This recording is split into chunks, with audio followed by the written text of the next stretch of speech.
Hi everyone, this is my reading letter over I Know Why the Cage Bird Sings by Maya Angelou. The themes of this canonical text are racism, class, and sex, and that is what this reading letter is going to discuss. So the targeted audience for this reading letter is 12th grade English language arts, possibly 11th grade as well, but you want to go for a more mature audience. And since 12th graders are on their way to being adults, they're at their point where they should be the most mature, so 12th grade is the targeted audience. So the first novel that I would want to include in this in this reading ladder discussion would be The House on Mango Street by Sandra Cisneros. This novel includes a lot of the same themes that are included in I Know Why. There's racism, class, and definitely sex, but it's very simplistic. It's not as graphic as I Know Why, and it has a lot of implied content rather than being very detailed like I Know Why is. There's a mention of rape, but it's implied and it's not graphic. So I would want to include triggers. I would have tried to include triggers at the beginning of every discussion for my class because of the fact that these themes can be very hard for some people to discuss, especially rape. Since this does include rape, I would want to make a trigger warning. I would want to tell my class before we read it, hey, this includes rape. I just want you guys to know that.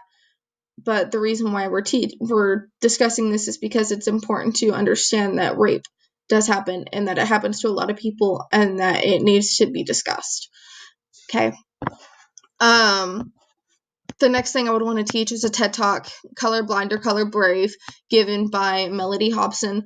In this TED Talk, she discusses how in 2006, her and a political friend in either Kentucky or Tennessee went to a conference that they were going to be hosting, and when they showed up, they got mistaken to be either cooks or janitors instead of important political figures because of the fact that they were African American. This is really important to teach to my class because of the fact that it happened so recently. It happened in 2006. So my students need to understand that discrimination is still happening today. So that's a trigger warning, is that discrimination is still happening today and that it may be hard for some minority students to hear about this happening, but it would be important for them to hear that it's happening to everyone all over the country. The next thing would be a poem by Gwendolyn Brooks called The Lovers of the Poor. I mainly want to teach this poem for the language and the imagery that is used. Gwendolyn Brooks, she's an African American writer, but she writes in that way that is stereotypic. The language is stereotypic towards African Americans. Like in one of her poems, she writes, "We real cool." It's very simplistic, and that's just stereotypic for how an African American would talk, and she kind of uses that to her advantage in this poem as well, in The Lovers of the Poor as well. Also, the imagery, the content that is in this poem, it discusses how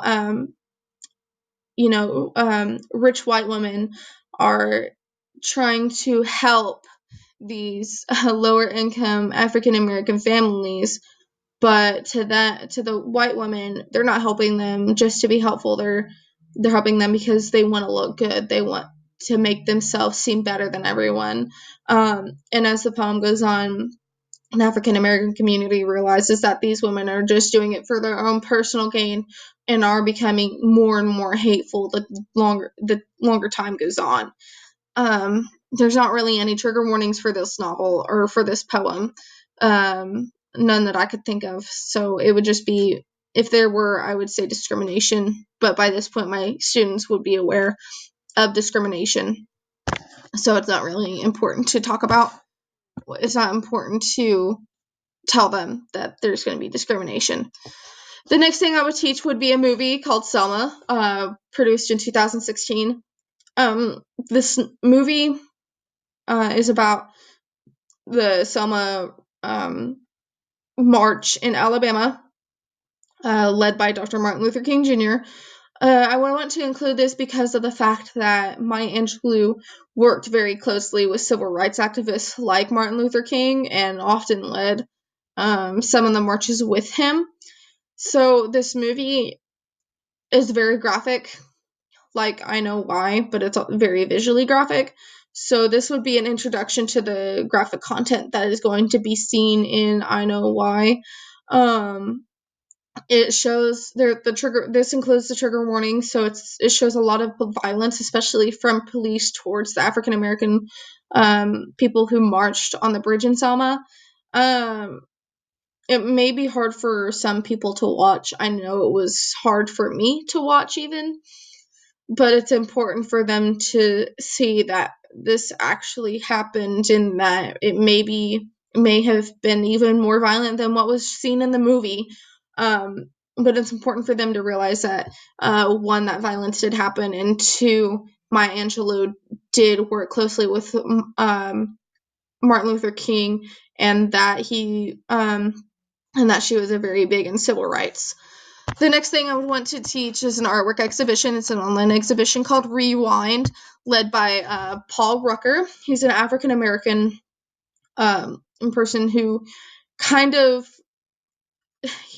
mocks discrimination in the way that he has created some fashion items included in this exhibition to mock discrimination. Like, he has created KKK outfits. He says in an interview that he creates 1 to 3 outfits a week. He also has created a hoodie with a target on it, like a sniper target, and he put that on a black mannequin. So those are definitely trigger warnings. Along with, there's also vintage postcards depicting lynchings that are included in this exhibition.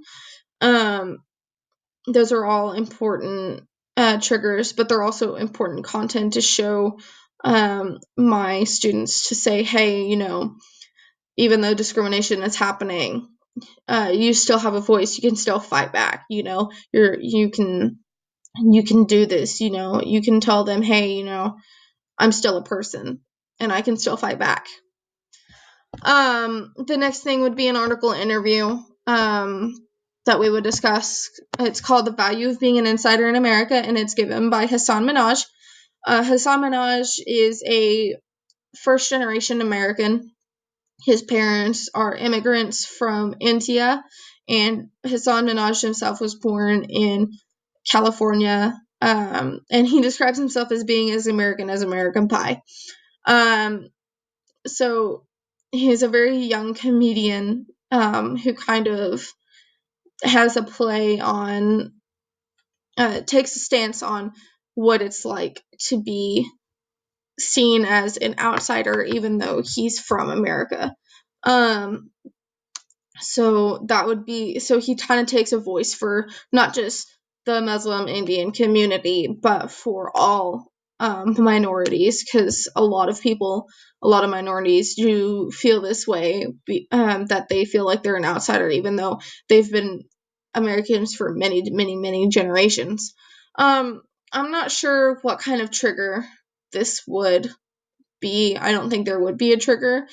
Like I said, at this point, my students are aware of discrimination, but it's very insightful, and it gives them an idea that this is just one other way that somebody's fighting back against discrimination against their minority people. The last thing I would teach would be the canonical text, I Know Why the Cage Bird Sings. I would teach this last because of the graphic content that I kept mentioning, because it's very, very, very descriptive when it talks about rape.